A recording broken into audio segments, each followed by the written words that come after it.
So friends, நம்ம வந்து AWS topic discuss பண்ணிட்டு இருந்தோம். அதில் நான் உங்களுக்கு ஓரளவுக்கு பேசிக்ஸ் சொல்லியிருந்தேன். எப்படி கமாண்ட் ப்ரோமோட்டில் இன்ஸ்டால் பண்ணுறது, எப்படி பேசிக் கமாண்ட்ஸ் யூஸ் பண்ணுறது, இந்த மாதிரி நிறையா இது சொல்லியிருந்தேன். இன்னும் சில விஷயம் நான் சொல்ல மறந்துட்டேன். அதாவது இதெல்லாம் நீங்கள் யூஸ் பண்ணணும் அப்படின்னா ஃபஸ்ட்டு உங்ககிட்ட ஒரு அமேசான் அக்கௌண்ட் இருக்கணும். அதாவது ஏடபிள்யூஎஸ் அமேசான் அக்கௌண்ட் இருக்கணும். அக்கௌண்ட் கிரியேட் பண்ணுறது ரொம்ப சிம்பிள் தான். கூகுளில் போயிட்டு சிம்பிளாக AWS Amazon அப்படின்னு சர்ச் பண்ணுங்க. ஃபர்ஸ்ட் லிங்கே வரும் aws.amazon.com. அப்படி இல்லாட்டினா AWS Amazon கிரியேட் அக்கௌண்ட் அப்படின்னு டைப் பண்ணுங்க. லிங்க் ஃபர்ஸ்டே வரும். ஜஸ்ட் அதை கிளிக் பண்ணுங்க. கிளிக் பண்ணீங்கன்னா இந்த மாதிரி தான் ஒரு பேஜ் வரும். இந்த பேஜில் நீங்கள் ஆல்ரெடி அக்கௌண்ட் கிரியேட் பண்ணியிருந்தீங்கன்னா இங்கே போய் லாகின் பண்ணிக்கலாம். அப்படி இல்லாட்டினா கிரியேட் அ நியூ AWS அக்கௌண்ட்னு வரும். அதை கிளிக் பண்ணீங்கன்னா புது ஐடி நீங்கள் கிரியேட் பண்ணிக்கலாம். இங்கே போயிட்டு உங்களுக்கு தேவை எந்த இமெயிலில் நீங்கள் க்ரியேட் பண்ணணுமோ அதை க்ரியேட் பண்ணிக்கலாம். பாஸ்வேர்டு, யூசர் நேம் இதெல்லாம் வச்சு ரொம்ப சிம்பிள் தான். இதில் என்ன ஒரு பெனிஃபிட் அப்படின்னா, நீங்கள் வந்து 12 months வந்து பார்த்தோம் அப்படின்னா எல்லா சர்வீஸையும் ஃப்ரீயாக யூஸ் பண்ணிக்கலாம். ஸோ ஒரு வருஷத்துக்கு உங்ககிட்ட எந்த சார்ஜுமே பண்ண மாட்டாங்க. No problem. ஸோ ஒரு வருஷம் முடிஞ்சதுக்கப்புறம் கூட நீங்கள் என்ன பண்ணிக்கலாம் அப்படின்னா இன்னொரு இமெயில் யூஸ் பண்ணி ஒரு வருஷத்துக்கு ஃப்ரீயாக யூஸ் பண்ணிக்கலாம். So don't worry about that. Just ஒரு ஐடி மட்டும் கிரியேட் பண்ணிடுங்க. ஐடி கிரியேட் பண்ணதுக்கப்புறம் என்ன ஆயிடணும் அப்படின்னா உங்களுக்கு வந்து கிரெடென்ஷியல்ஸ் தேவைப்படும். ஸோ எஸ், இந்த மாதிரி கிரெடென்ஷியல்ஸ் உங்களுக்கு வந்து தேவைப்படும். ஸோ நம்ம இந்த மாதிரி அமேசானில் போயிட்டு பக்கெட்லாம் அக்சஸ் பண்ணணும் அப்படின்னா நம்மளுக்கு வந்து அக்சஸ் கீ ஐடியும் சீக்ரெட் அக்சஸ் கீயும் தேவைப்படும். ஃபார் எக்ஸாம்பிள் இந்த மாதிரி தான் இருக்கும். AWS access key ID, AWS secret key access key, default region, இந்த மாதிரிலாம் நிறையா கேட்கும். நம்ம என்ன பண்ணணும் அப்படின்னா AWS கான்ஃபிகர் அப்படின்ற கமாண்ட் போடணும். AWS கான்ஃபிகர் அப்படின்ற கமாண்ட் காப்பி பண்ணிட்டு நான் என்ன பண்ணுறேன்னா ஃபர்ஸ்ட் ஸ்டெப் நீங்கள் என்ன பண்ணணும் அப்படின்னா AWS இன்ஸ்டால் பண்ணதுக்கப்புறம் AWSன்னு போட்டு டைப் பண்ணுங்க. ஒர்க் ஆகுதான்னு செக் பண்ணிக்கோங்க. ஒர்க் ஆகுது. அதுக்கப்புறம் ஒர்க் ஆனதுக்கப்புறம் நீங்கள் இந்த மாதிரி கமாண்ட்லாம் போட்டிங்கன்னா உங்களுக்கு எடுக்காது. அதுக்கு முன்னாடி நீங்கள் கான்ஃபிகர் பண்ணணும். ஸோ கான்ஃபிகர் பண்ணுறதுக்கு தான் AWS கான்ஃபிகர் அப்படின்னு நீங்கள் டைப் பண்ணணும். டைப் பண்ணீங்க அப்படின்னா AWS அக்சஸ் கீ ஐடின்னு சொல்லிட்டு இங்கே டைப் பண்ண சொல்லும். இங்கே பார்த்தீங்க அப்படின்னா நான் ஆல்ரெடி டைப் பண்ணனால என்னோட பழைய ஐடி இங்கே காட்டுது. ஆனால் நீங்கள் என்ன பண்ணணும்னா உங்களுக்கு ஃபர்ஸ்ட் டைம் பண்ணிட்டு இருப்பீங்க. அப்போது நீங்கள் உங்களோட ஓன் ஐடியை டைப் பண்ணணும். டைப் பண்ணிட்டு என்டர் கொடுத்துட்டீங்க. அப்படி டைப் பண்ணதுக்கப்புறம் என்டர் கொடுக்கணும்.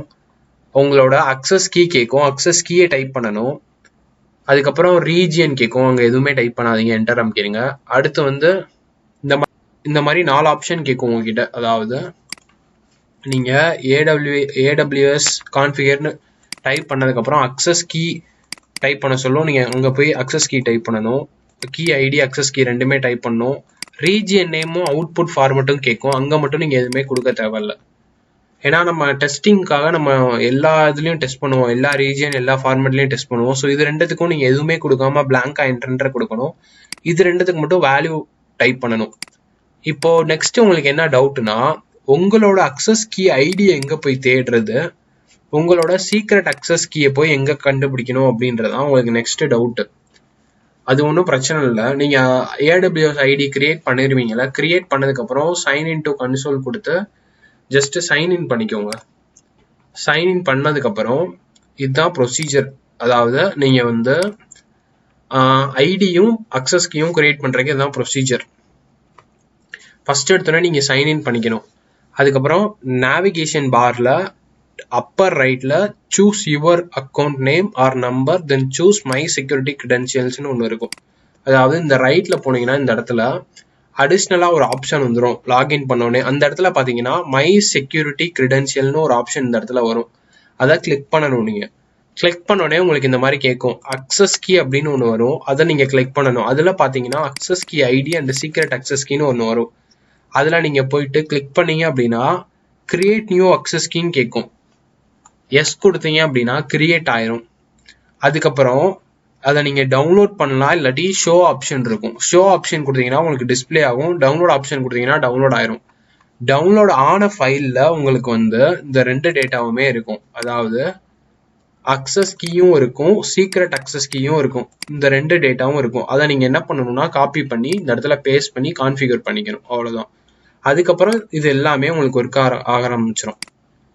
பட் இந்த ரெண்டுமே ரொம்ப சீக்கிரட்டா நீங்க வச்சுக்கணும், யார்கிட்டயும் ஷேர் பண்ணக்கூடாது. ஏன்னா இது இருந்துச்சு அப்படின்னா இதை வச்சு வேற ஒருத்தவங்க உங்களோட ஸ்டோரேஜை யூஸ் பண்ணலாம், என்ன வேணா பண்ணலாம்.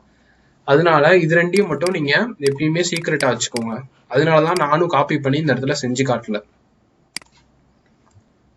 உங்களுக்கு நான் பேசிக்கா ப்ரொசீஜர் என்னன்னு சொல்லிட்டேன். ஐடி ஃபர்ஸ்ட் கிரியேட் பண்ணுங்க. அதுக்கப்புறம் சாஃப்ட்வேரை டவுன்லோட் பண்ணி இன்ஸ்டால் பண்ணிக்கோங்க.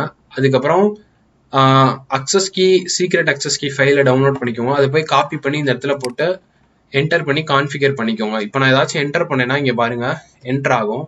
ஸோ இந்த மாதிரி ரேண்டமாக என்டர் பண்ணாமல் நீங்கள் கரெக்டாக அக்சஸ் கீக்கு நேராக அக்சஸ் கீ என்டர் பண்ணி டைப் பண்ணீங்கன்னா அடுத்த ஸ்க்ரீன் வந்துடும்.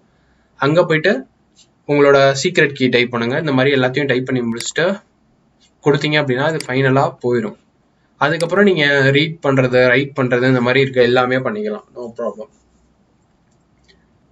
ஜஸ்ட் இதுதான் basic configuration settings. First video நான் சொன்ன எல்லாத்தையுமே நீங்கள் இது பண்ணதுக்கப்புறம் நீங்கள் பண்ண ஆரம்பிச்சிடலாம். அவ்வளோதான் கைஸ். AWS பற்றின பேசிக் தான் நான் சொல்லி கொடுத்துருக்கேன். அதாவது இது வந்து ஒரு டேட்டா ஸ்டோரேஜில் உள்ள பேசிக் பப்ளிக் அக்சஸில் இருக்கா, ப்ரைவேட் அக்சஸில் இருக்கா அப்படின்றத மட்டும் தான் நான் சொல்லி கொடுத்துருக்கேன். ஆனால் இந்த AWS பெரிய கான்செப்ட். இதில் பார்த்தீங்கன்னா இதுலேயே தனி கோர்சஸ் இருக்கு. இதுலேயுமே அட்வான்ஸ்டு ஸ்பெஷலைசேஷன் ஹேக்கிங் கோர்சஸ்லாம் இருக்கு. ஸோ இன்னும் இதில் ரொம்ப டீப் லெவலாக போகணுன்னா அது மட்டுமே உங்களுக்கு ஒரு தனி கோர்ஸாக எடுக்கலாம் 1 மந்த்துக்கு. அந்த அளவுக்கு இருக்கு AWSல. ஏன்னா அவ்வளோ கணக்கான என்ன சொல்றது, டிஃப்ரெண்ட் ஸ்டோரேஜ், சர்வர், அது இதுன்னு எக்கச்சக்கமா அதுல நிறைய ஆப்ஷன் இருக்கு. ஒவ்வொன்றையும் இன்டெப்தா நம்ம என்ன பண்ணலாம் அப்படின்னா அனலைஸ் பண்ணி கண்டுபிடிக்கலாம். நான் ஜஸ்ட் ஒரு ஸ்கிராட்ச் தான் சொல்லி கொடுத்துருக்கேன் AWSல. நீங்க பியூரா AWS கிளவுட்ல ஸ்பெஷலைசேஷன் பண்ணணும் அப்படின்னா ஃபுல்லா இதுல கான்சென்ட்ரேட் பண்ணி நீங்க ஸ்பெஷலைசேஷன் பண்ணலாம். பட் ஒரு பேசிக் லெவல்ல ஜென்ரலா நான் எல்லா விதமான பக்கையும் உங்களுக்கு நான் வந்து டச் அப் கொடுத்துட்டு இருக்கேன். ஸ்டில் இதுவுமே உங்களுக்கு நிறைய பவுண்டிஸ் earn பண்ணி கொடுக்கும். இன்னும் ரொம்ப ஹை லெவல்ல நீங்க கான்சென்ட்ரேட் பண்ணீங்க அப்படின்னா இன்னும் கொஞ்சம் பவுண்டி எக்ஸ்ட்ராவா நீங்க கெயின் பண்ணலாம். அவ்வளவுதான் டிஃபரன்ஸ்.